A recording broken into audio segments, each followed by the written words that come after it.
Guys last episode మన Japanese హంటర్స్కి and South Korea hunters 4v4 ఫైట్తో ఎండ్ అవుతుంది. మీరు ఆ వీడియో మిస్ అయ్యి ఉంటే ఛానల్కి వెళ్ళి చూడండి. ఇప్పుడు ఈ ఎపిసోడ్లో ఈ 4v4 ఫైట్ స్టార్ట్ అవుతుంది. ఇందులో స్ట్రెంగ్త్ ప్రకారంగాను మళ్ళీ స్పీడ్ ప్రకారంగాను ఆల్మోస్ట్ ఆల్ జపానీస్ హంటర్ మన సౌత్ కొరియన్ హంటర్స్ని డామినేట్ చేస్తుంటారు అనమాట. ఫైట్ అయితే చాలా ఇంట్రెస్టింగ్గా ఉన్నాయి. అంటే యానిమేషన్ కూడా పీక్స్లో ఉన్నది, అసలు ఎక్స్పెక్ట్ చేయలేదు.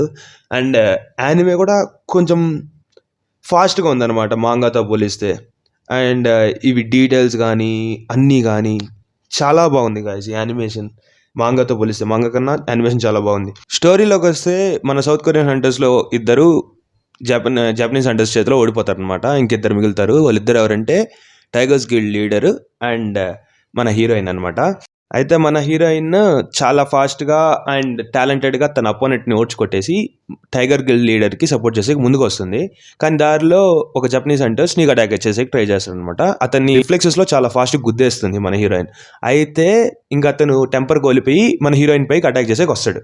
అతను చాలా రెక్లెస్గా అటాక్ చేస్తుండేసరికి ఫైట్ ఫ్రెండ్లీ లిమిట్స్ దాటిపోయిందనేసి మన హీరో వచ్చి వాళ్ళిద్దరిని ఆపేస్తాడు. అతను మన హీరోయిన్ పైకి కూడా అటాక్ చేసేకి వస్తాడు. మన హీరో ఊరికే సింపుల్గా కంట్రోల్ చేస్తాడు అనమాట అతన్ని. ఇంకా దాని తర్వాత south Korean hunters Japanese hunters చేతిలో ఓడిపోయారని ఒప్పుకుంటారు. ఇంకా దాని తర్వాత జపనీస్ హంటర్ లీడర్ ఉంటాడు కదా, అతను మన హీరో తోటి 1v1 ఫైట్ చేయడానికి ఇష్టపడతారు. మన హీరో కూడా అప్పుడే డిమోన్ క్లాసుల నుంచి వచ్చి ఉంటాడు కదా, తను ఎంత డెవలప్ అయ్యాడు అని టెస్ట్ చేసుకునేకి ఒక మంచి ఆపర్చునిటీ అని యాక్సెప్ట్ చేస్తారు. వాళ్ళిద్దరు ఫైట్ చాలా ఇంటెన్స్గా ఉంటుంది అనమాట. ఈ యానిమేషన్ కూడా భలే చేశారు గాయస్, నిజంగా చాలా బాగుంది.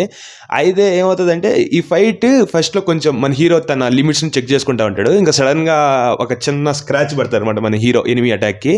ఇంకా మన హీరో కూడా ఒక సెకండ్ సీరియస్ అయిపోతాడు. ఇంకా అక్కడ ఎన్విరాన్మెంట్ అంతా చేంజ్ అయిపోతుంది. ఇంకా దాని తర్వాత ఇంకా అక్కడున్న హంటర్స్ అందరూ వచ్చేసి వాళ్ళిద్దరిని విడిది చేస్తారు. ఎందుకంటే ఇంకా వాళ్ళు ఫైట్ చేసుకుంటే వాళ్ళిద్దరు ఎవరికోరికి సీరియస్గా ఇంజ్యూర్ అవుతుందని ఇంకా ఆపేసి పక్కకు తీసుకెళ్ళిపోతారు అనమాట. దాని తర్వాత ఎందుకైనా మంచిదిలే అని చెప్పేసి మన హీరో అక్కడున్న హంటర్స్ షాడోస్లోకి తన సోల్జర్స్ని పంపిస్తాడనమాట. దాని తర్వాత పనుల్లో మనకు తెలుస్తుంది మన హీరో జేజు ఐలాండ్ రైడ్లో పార్టిసిపేట్ చేయట్లేదు అని. రీజన్ ఏంటి అంటే వాళ్ళ అమ్మ అప్పుడే 4 years తర్వాత ఇంటికి వచ్చి ఉంటుంది కదా, అతను వాళ్ళ ఇంట్లో వాళ్ళతో ఉండాలనుకుంటాడు. ఇంకా అందుకోసమని జేజు ఐలాండ్ రైడ్లో పార్టిసిపేట్ చేయడు.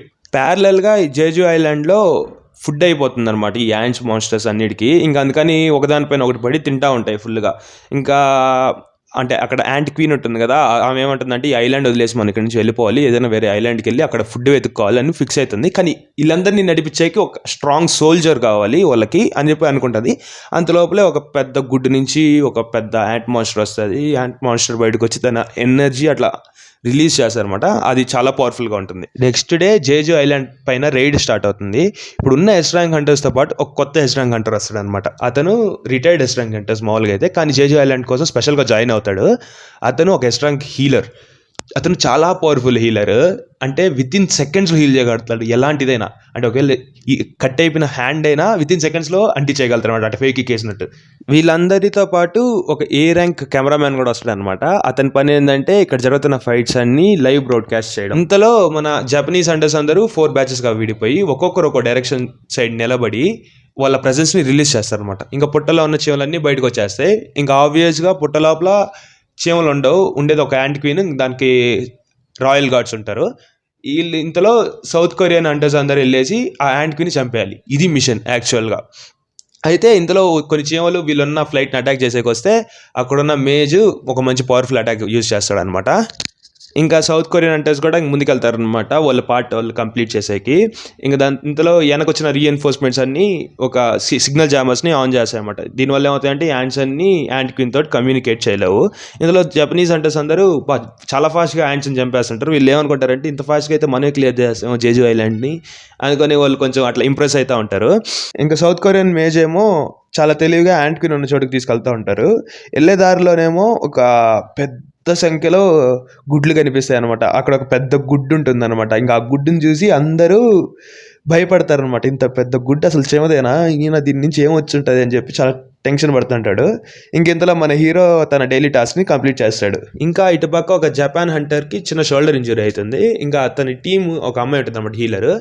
అమ్మాయిని హీల్ చేయాలంటే అమ్మాయి వీటితో సరసలాడుతూ ఉంటుంది. ఇంక వెనక నుంచేమో ఇంకొక బంచ్ ఆఫ్ ఫ్యాన్స్ వస్తాయి అనమాట వీళ్ళపైన అటాక్ చేసేకి. ఇంక ఈడేమో తొందరగా హీల్ చేయని చెప్పి ఇటు తిరుగుతాడు. అమ్మాయి ఏమో రెస్పాండ్ కాదు. చూస్తేనేమో అసలు అమ్మాయికి హెడ్డే ఉండదు. ఇంకా దాని తర్వాత ఒక స్ట్రాంగ్ ప్రెజెన్స్ని ఫీల్ అవుతారు. అంతే, ఇంకా ఎపిసోడ్ క్లోజ్. ఇంకా నెక్స్ట్ ఎపిసోడ్లో నాకు తెలిసి యాంట్ కింగ్ వర్సెస్ చిన్వు పక్కా ఉంటుంది. అండ్ ఆ ఎపిసోడ్ మిస్ కాకూడదు అంటే డూ హిట్ దట్ సబ్స్క్రైబ్.